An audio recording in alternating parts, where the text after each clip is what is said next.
Hello guys, welcome to a new video from the channel. This time we check how to set up Google Family Link. So let's start.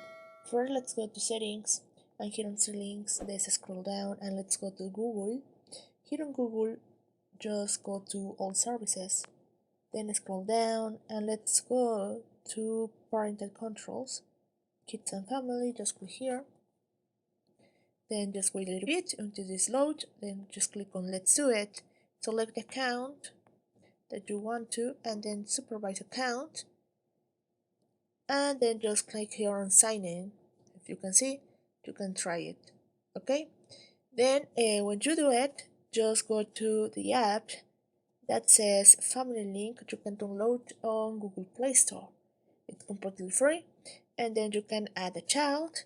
And does the child have a Google account? You click on yes, and then just turn, because we do previously this one, so just done, and then you can add the child device on your family link on your device.